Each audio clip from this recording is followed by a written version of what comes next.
Iran ने ऐसा हथियार खोजा है जो किसी भी मिसाइल से ज्यादा ताकतवर है और लगभग 60 मिलियन लोगों को मजबूर कर सकता है कि वे युद्ध रोकने की भीख मांगे।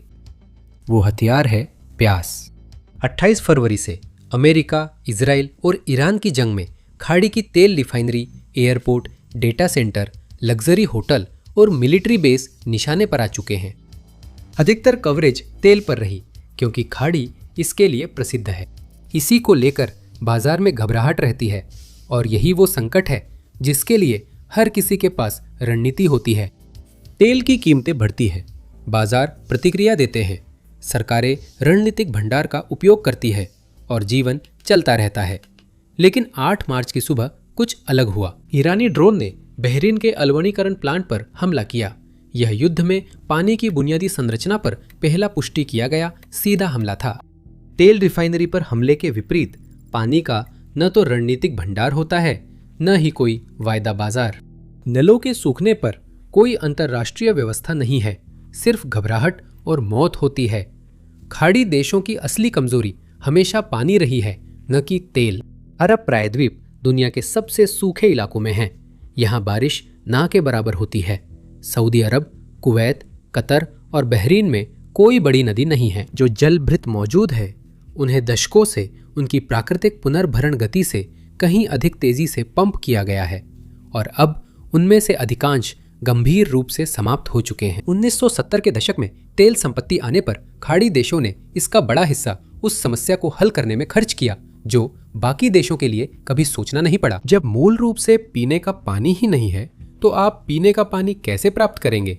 इसका जवाब था अलवणीकरण। फारस की खाड़ी से समुद्री पानी ले, उसे विशाल औद्योगिक संयंत्रों से गुजारे, उसमें से नमक निकालें और जो पानी बचे उसे लोगों के घरों तक पहुंचा दें। पिछले 50 वर्षों में इन देशों ने मानव इतिहास के सबसे बड़े जल अवसंरचना नेटवर्क में से एक बनाया, जैसा कि वॉशिंगटन डीसी के अरब सेंटर की 2023 की स्टडी में कहा गया है। खाड़ी सहयोग परिषद के देश वैश्विक जल विलवणीकरण क्षमता का 60% और दुनिया के कुल विलवणीकृत पानी का 40% उत्पादन करते हैं। अरब खाड़ी के तट पर संयुक्त अरब अमीरात से कुवैत तक 400 से ज्यादा संयंत्र करोड़ों लोगों को जीवित रखते हैं। माइकल क्रिस्टोफर लोवे, यूटा विश्वविद्यालय के मिडल ईस्ट सेंटर के निदेशक, इन देशों को सॉल्ट वाटर किंगडम्स कहते हैं, मानव निर्मित जीवाश्म ईंधन से चलने वाली जल महाशक्तियां जिन्होंने बंजर तटों को सभ्यता में बदला। कुवैत अपनी 90% पीने के पानी की जरूरत विलवणीकरण से पूरी करता है। ओमान 86%, सऊदी अरब 70%। बहरीन में जहां ड्रोन टकराया था 103 विलवणीकरण प्लांट है और वहां कोई प्राकृतिक जलभृत नहीं है। यह एक द्वीप राष्ट्र है जिसके पास और विकल्प नहीं है। कतर व संयुक्त अरब अमीरात, खासकर दुबई जैसे शहर शहरी उपयोग के लिए लगभग पूरी तरह निर्भर है।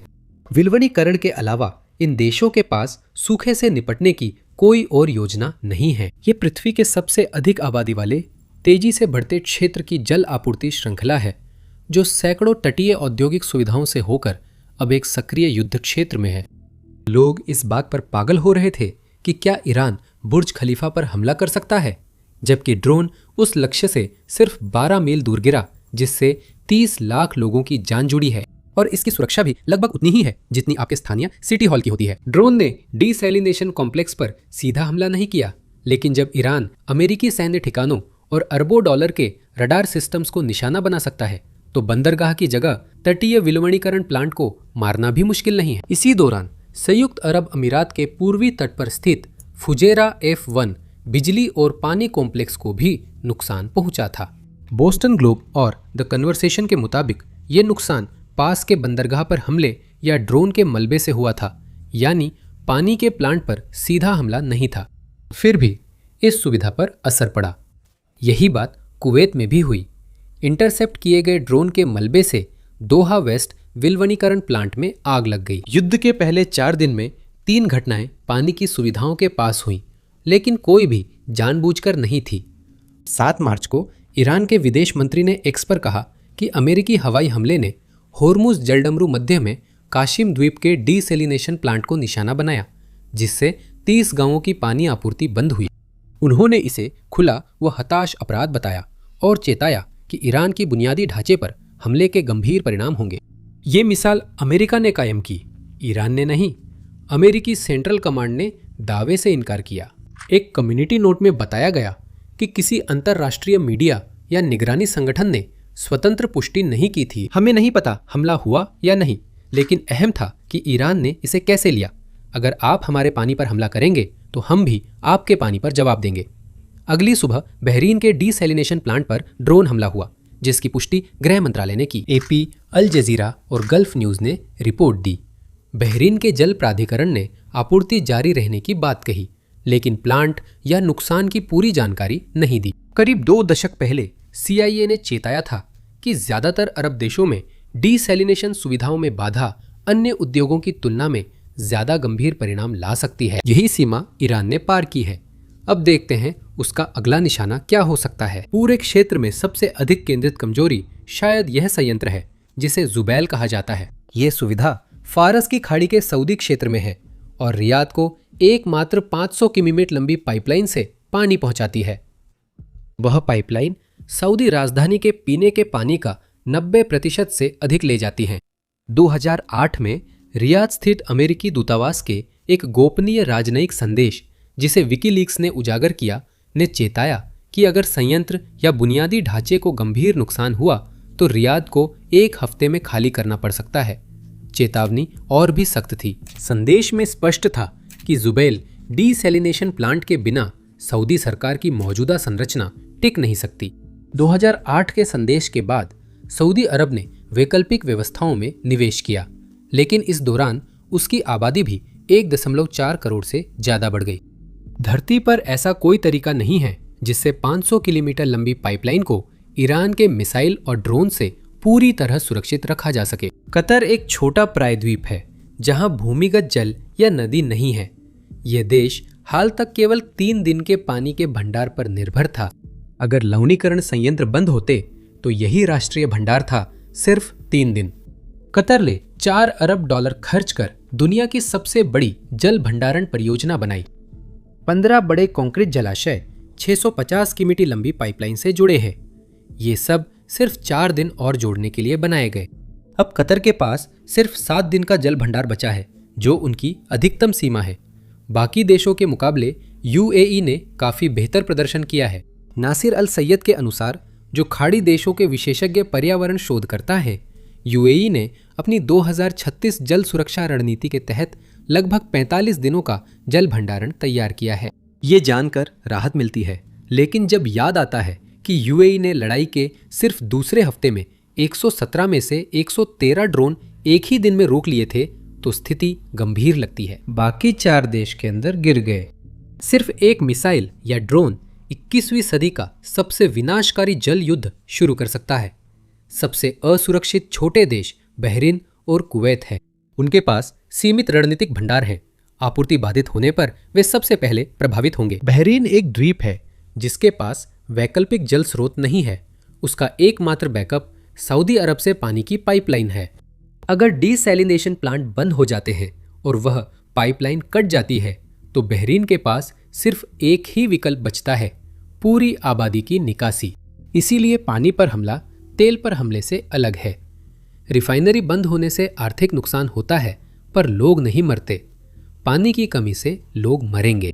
ध्यान दें कि इन प्लांट्स पर हमला करने वाले देश को जवाबी हमले का डर नहीं है, क्योंकि ईरान अपनी केवल 3% पानी की जरूरत लवणीकरण से पूरी करता है। लेकिन इसका मतलब ये नहीं कि ईरान के पास बहुत पानी है। वहां का पानी पहले ही खत्म हो रहा है और किसी तरह बचा हुआ है। ईरान के उत्तर पश्चिम में लेक उर्मिया कभी मध्य पूर्व की सबसे बड़ी झील थी, लेकिन नासा की हालिया सैटेलाइट तस्वीरों से पता चलता है कि ये अब लगभग गायब हो गई है। झील ने करीब 90% पानी खो दिया है और अब यह अधिकतर नमक का मैदान बन गई है। फरवरी 2026 में CSIS के एक विश्लेषण ने सैटेलाइट इमेजरी से पाया कि तेहरान के 5 में से 4 मुख्य जलाशयों में 2025 की गर्मी और पतझड़ में भारी गिरावट आई। इनमें से 2 लार और लाटियान 70% से अधिक सिकुड़ गए। 2025 के अंत तक लगातार 5 साल के सूखे के बाद तेहरान की कुल जलाशय प्रणाली अपनी क्षमता के लगभग 10 से 12% तक गिर गई थी। असल में शहर के नीचे की जमीन भी सचमुच धंस रही है। तेहरान के कुछ हिस्सों में जमीन धंसना सालाना 30 सेंटीमीटर तक हो रहा है, क्योंकि वहां से इतना ज्यादा भूमिगत जल निकाला गया है कि जमीन खाली जगहों में धंस रही है। नवंबर 2025 में राष्ट्रपति पजेस्कियान ने चेतावनी दी थी कि अगर दिसंबर तक तेहरान में बारिश नहीं हुई तो पानी की राशनिंग करनी पड़ेगी और सूखा जारी रहा तो शहर खाली कराना पड़ सकता है। जनवरी 2026 में युद्ध शुरू होने से कुछ हफ्ते पहले ईरान ने घोषणा की कि वह राजधानी को दक्षिण के मकरान तट पर स्थानांतरित करने की योजना का अध्ययन कर रहा है, जहां कम से कम लवणीकरण के लिए समुद्री पानी पास में है।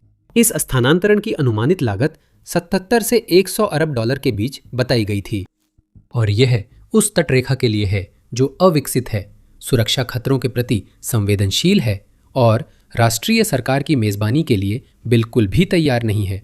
इसके अलावा ईरान आर्थिक रूप से दिवालिया है, तो यह भी एक समस्या है। शायद एक और वजह भी है कि ईरान जल अवसंरचना पर हमला करने से पीछे हट सकता है। 2025 के अंत में मिडिल ईस्ट फोरम की अंतर्राष्ट्रीय रिपोर्ट ने ईरान को जल संकट से उबारने की रूपरेखा पेश की थी। सुझाया गया वित्तीय मॉडल सऊदी अरब और खाड़ी सहयोग परिषद के लिए था। खाड़ी का पैसा, खाड़ी का पानी निर्यात और खाड़ी का लवणीकरण अनुभव, सब कुछ वहां था। एक देश की मदद को तैयार, जिसकी राजधानी कुछ हफ्तों में पीने के पानी से खाली होने वाली थी। लेकिन दुर्भाग्यवश ईरान और खाड़ी देशों के संबंध पहले ही बहुत बिगड़ चुके थे और अविश्वास इतना गहरा था कि कुछ भी संभव नहीं था। अब ईरान एक ऐसा देश है जो राष्ट्रीय स्तर पर गहराई से समझता है कि जब पानी खत्म हो जाता है तो क्या होता है, क्योंकि वह अपनी ही सीमाओं के भीतर इसे वास्तविक समय में होते हुए देख रहा है। अब युद्ध के दौरान यह उन देशों की जल अवसंरचना को निशाना बना रहा है या उसके करीब पहुंच रहा है जो उस पर ईरान से ज्यादा निर्भर है। यही है ईरान का परमाणु निवारक। ईरान इंटरनेशनल के विश्लेषण के अनुसार इस संघर्ष में ईरान का व्यापक दृष्टिकोण ये है कि वो जल, ऊर्जा और परिवहन अवसंरचना पर कमजोर और संवेदनशील लक्ष्यों को स्पष्ट रूप से निशाना बनाए, ताकि इस संघर्ष को विरोधी के लिए आर्थिक रूप से घाटे का सौदा बना सके। पहली व्याख्या है कि बहरीन पर हमला जानबूझकर हुआ। जाबेल अली और फुजेरा में बाल बाल बचना या तो जानबूझकर ली गई टोह थी या संयोग से चूके। लेकिन दूसरी व्याख्या और डरावनी है। एपी के विश्लेषकों को ईरान द्वारा जल शोधन स्थलों को जानबूझकर निशाना बनाने के कम सबूत मिले हैं। फुजेरा और कुवैत की घटनाएं मलबे के कारण हुई लगती हैं। सैकड़ों ड्रोन रोज उस इलाके में उड़ते हैं जहां बंदरगाह, पावर स्टेशन और लवणीकरण कॉम्प्लेक्स पास पास हैं, तो टकराव की संभावना बनी रहती है। किसी भी दिन कोई मिसाइल गलत जगह गिर सकती है और पूरा देश खाली करने की भागदौड़ मच सकती है। होर्मुज जलडमरू मध्य इसे और खतरनाक बना देती है। जो खाड़ी देश लवणीकरण पर सबसे ज्यादा निर्भर है, वे लगभग सारा खाना भी बाहर से लाते हैं। बहरीन, कुवैत, कतर और संयुक्त अरब अमीरात, इनमें से कोई भी देश अपनी आबादी के लिए पर्याप्त खाना नहीं उगाता। ये सभी अपना खाना खाड़ी के बंदरगाहों के जरिए मंगवाते हैं। ये बंदरगाह बंद खाड़ी में हैं। अगर होर्मुज कई हफ्ते बंद रहा तो खाने की भी भारी कमी हो जाएगी। लेकिन अंतर्राष्ट्रीय मानवतावादी कानून के तहत, खास तौर पर जिनेवा कन्वेंशन के अतिरिक्त प्रोटोकॉल 1 के अनुच्छेद 54 में साफ तौर पर किसी भी ऐसी चीज पर हमला करने पर रोक है जिसकी जरूरत आम नागरिकों को जिंदा रहने के लिए होती है। पीने के पानी की सुविधाएं इस सूची में नाम सहित शामिल है। अंतर्राष्ट्रीय आपराधिक न्यायालय के रोम संविधि के अनुसार आम नागरिकों की पानी की सुविधाओं पर जानबूझकर हमला युद्ध अपराध है। लेकिन याद रखें, इस्लामी शासन इन कानूनों की परवाह नहीं करता। हमने देखा कि इस शासन ने अपने ही हजारों लोगों को सड़कों पर गोली मारी और फांसी दी। असल में ऐसा लगभग हर युद्ध में होता है। हमने इसे यूक्रेन, गाजा और यमन में होते हुए देखा है। बिल्कुल कानूनी ढांचा मौजूद है, देश इसे प्रेस बयानों में स्वीकार करते हैं और फिर जब भी उन्हें राज्य को झुकाने के लिए दबाव बनाना होता है तो यही ढांचे सबसे पहले उनके निशाने पर आते हैं। खाड़ी में जल संरचना को जानबूझकर बड़े पैमाने पर आखिरी बार 1991 में निशाना बनाया गया था, जब कुवैत से हट रही इराकी सेनाओं ने कुवैत की डीसैलिनेशन क्षमता नष्ट कर दी और लाखों बैरल कच्चा तेल फारस की खाड़ी में छोड़ दिया। इसका उद्देश्य डीसैलिनेशन संयंत्रों के समुद्री जल इंटेक को प्रदूषित करना था, जिससे कुवैत ताजे पानी से लगभग वंचित हो गया। आपातकालीन आयात से जनसंख्या बची, पर पूरी तरह उभरने में सालों लगे। तब कुवैत छोटा और उसकी अर्थव्यवस्था साधारण थी। आज अगर इसी तरह की बाधा आती है उस क्षेत्र में जहां करोड़ों लोग रहते हैं और ऐसे शहर है जो सचमुच 24 घंटे चलने वाले जल शोधन के बिना अस्तित्व में नहीं रह सकते, तो वह पूरी तरह से अलग स्तर का संकट होगा। तेल ने खाड़ी को बनाया और डीसैलिनेशन से मिले पानी ने इसे जीवित रखता है। अब दोनों एक साथ एक ही संघर्ष में खतरे में हैं। पिछले 50 सालों में दुनिया ने मॉडल बनाए हैं कि तेल रुकने पर क्या होता है, लेकिन किसी के पास यह मॉडल नहीं है कि पानी रुकने पर क्या होता है।